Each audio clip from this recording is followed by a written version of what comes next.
At roughly 19 o'clock Gulf time, the real shock was not another sharp warning from Iran's Islamic Revolutionary Guard Corps. It was the map. Iranian state-linked coverage and IRG messaging pushed a visual frame that suggested a wider strike envelope, one that appeared to place several U.S. positions across the Gulf inside a newly emphasized missile zone that changed the meaning of the message at once. When reach is redrawn on a map, even by a few hundred kilometers, military planners do not treat it as theater alone. They recalculate exposure. Runways, fuel depots, command hubs, and air defense batteries all get reviewed again. That is why the first American response mattered so much. The Pentagon's public language in similar regional escalations has focused on force protection, posture adjustments, and coordination with partners, and that kind of wording usually signals caution without panic. In other words, officials may not want to validate the threat publicly, but they also do not ignore the operational implication. Public briefings carried by the U.S. Department of Defense and transcripts published on defense.gov have repeatedly used that careful formula during Gulf tensions, especially after militia attacks and missile threats in 2024. That tone matters because it tells you this was not viewed as just another noisy headline. The deeper reason this landed hard is the baseline military reality in the region. According to the Congressional Research Service and U.S. Defense reporting, the United States maintains tens of thousands of personnel across the Middle East, with major military facilities or access points in Bahrain, Qatar, Kuwait, Iraq, Syria, and elsewhere. Al-Udeid in Qatar, naval support activity Bahrain, Camp Rifjan in Kuwait, and multiple sites in Iraq and Syria are not isolated dots. They are pieces of a connected military network built for air operations, logistics, intelligence, missile defense, and naval support. Once a new missile zone narrative appears to cover more of that network, planners start thinking in practical terms: warning time, interceptor availability, dispersal options, and survivability. This is also happening after a tense stretch of real violence. Since January 2024, the region has seen repeated attacks by Iran-backed groups, including drone and rocket strikes on U.S. positions in Iraq, Syria, and Jordan. One of the most serious moments came in late January 2024, when a drone attack on Tower 22 in Jordan killed 3 U.S. service members, according to U.S. officials and reporting by Reuters, AP, and other major outlets. That attack changed the atmosphere. After that, every new threat signal, every map, every claimed range band began to carry more operational weight. That is what makes this different from the usual Iran warns America cycle. The concern is not only rhetoric, it is the convergence of declared range, demonstrated drone and missile capability, and the geography of American deployment. Public threat assessments from sources such as the Center for Strategic and International Studies, the International Institute for Strategic Studies, and the U.S. Defense Intelligence Agency have long described Iran's large ballistic missile inventory and growing use of drones and cruise missile-style systems. Some U.S. facilities sit inside one threat ring, others sit inside several overlapping ones. That overlap is what makes planners uneasy. So the map is the story. It compresses strategy into one visual claim, and if that claim is even partly credible, the cost of defending U.S. positions across the Gulf rises overnight. More interceptors may be needed, more aircraft may need relocation plans, more commanders may be asking what happens in the first 10 minutes, not on the first day. That is why the reaction is the real tell. Not panic, not dismissal, but controlled concern. The baseline here starts with geography, posture, and exposure, not rhetoric. By early 2024, the United States still had a broad military footprint across the Middle East, stretching from the Gulf to Iraq and Syria. Public reporting, Congressional Research Service summaries, and U.S. defense statements have consistently described a regional presence that includes major hubs at Al-Udeid Air Base in Qatar, naval support activity Bahrain, Camp Rifjan, and Ali Al Salem in Kuwait, Al Dhafra Air Base in the way, and additional operating sites tied to Iraq and Syria. Exact troop levels shift by mission and rotation, but the larger point stays the same. This is not one base under threat, it is a network. And that distinction matters. These sites are not interchangeable pieces on a board. Al-Udeid matters because it supports air operations and command functions. Bahrain matters because it anchors naval presence and maritime coordination. Kuwait matters because it underpins logistics, staging, and sustainment. Iraq and Syria matter for a different reason. They sit closer to militia activity, making them more exposed to recurring low-cost attacks by rockets and one-way drones. So when a threat map expands, Tehran is not looking at a single military symbol. It is looking at separate target sets, each with a different military value and a different political cost. That is why military planners never read these maps casually. A runway is one kind of target. A fuel farm is another. A radar site, a command node, an ammunition point, or a Patriot battery each carry a different effect if hit. Some strikes would be designed to disrupt flight operations. Others would be aimed at forcing air defenses to expend interceptors. Others would be about optics more than damage. From Tehran's perspective, and from the perspective of Iran-backed groups, range is not just about whether something can be hit. It is about what kind of message the strike sends if it is hit. Now layer in the last 18 months, because that is where the picture hardens. After October 2023, Iran-aligned militias repeatedly tested U.S. positions in Iraq and Syria with rockets, indirect fire, and one-way attack drones. U.S. officials and major outlets including Reuters, AP, and CNN tracked dozens of incidents over that period. Washington responded with air defense intercepts, retaliatory strikes, and force protection adjustments. But the important shift was psychological as much as tactical. These installations were no longer treated as quiet rear area sanctuaries. They became active pressure points. That shift became undeniable in January 2024, when a drone strike on Tower 22 in Jordan killed 3 U.S. service members and injured many more, according to the U.S. government and widespread public reporting. That event changed the planning environment across the region. It proved that low-cost systems could still produce strategic consequences. It also showed that warning, deterrence, and layered defense do not erase vulnerability. After that, the question was no longer whether U.S. sites could be tested. The question was how often, how broadly, and with what level of escalation. That is the battlefield the IRG message entered. Not a calm map, not a theoretical map. A live map, shaped by recent attacks, real casualties, and growing concern over drone and missile overlap.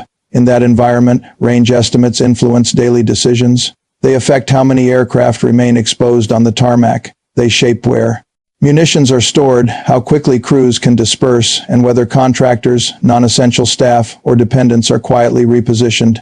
Publicly, these moves are often described in careful terms. Operationally, they are signs that the threat picture is being taken seriously. And this is exactly why the earlier section matters even more now. The IRG map did not land in empty strategic space. It landed on top of an existing battlefield, one where U.S. positions had already been tested, where defenses had already been stressed, and where every new range claim now feeds directly into force protection math. So if the battlefield was already active and the exposure was already real, what changed this time that turned a familiar threat into a breaking strategic trigger? What set this off was not one loud statement on one loud day. It was the collision of message, timing, and memory. That is what made this feel heavier than a routine warning cycle. Iran has issued threats before. The IRG has used forceful language before. Regional media has amplified range claims before. But this time, the signal landed in an environment where recent history had already lowered the threshold for alarm. The first trigger was the way the message was presented. Iranian-linked channels and IRG-associated media did not rely only on speeches or slogans. They leaned into strike range framing, and that choice matters. A verbal warning can sound political. A map sounds operational. It turns rhetoric into reach. It gives viewers an image they can measure, compare, and fear.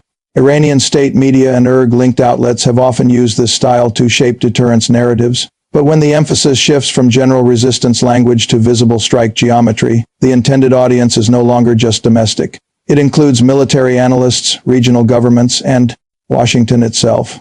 That is important because maps do something plain statements cannot. They force everyone looking at them to ask practical questions. Which airbase falls inside the band?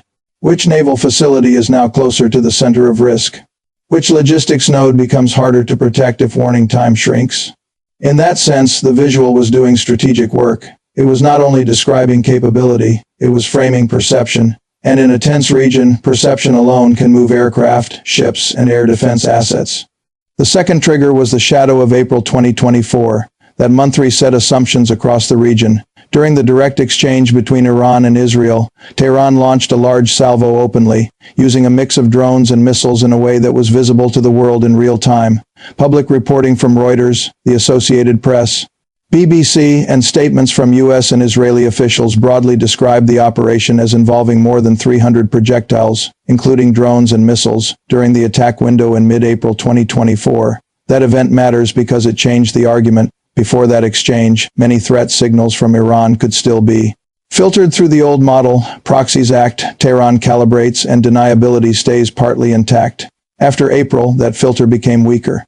The real shift was not only military, it was psychological. Iran had shown that under the right conditions it was prepared to launch in an overt, large-scale way. That does not mean every later warning points to immediate action, but it does mean later warnings are judged against a tougher baseline. The question is no longer whether Iran can stage a visible, coordinated strike package. That question was answered in April 2024. The question now is whether a given message is signaling intent, shaping deterrence, or preparing the ground for the next move.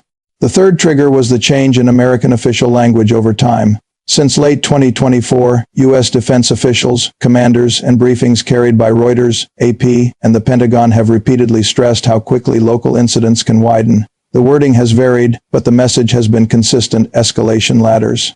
In this region are shorter than they look. A militia strike can trigger state-level signaling. A defensive interception can be read as a broader military step. A map, a warning, or a deployment notice can push multiple capitals into response mode before a shot is fired.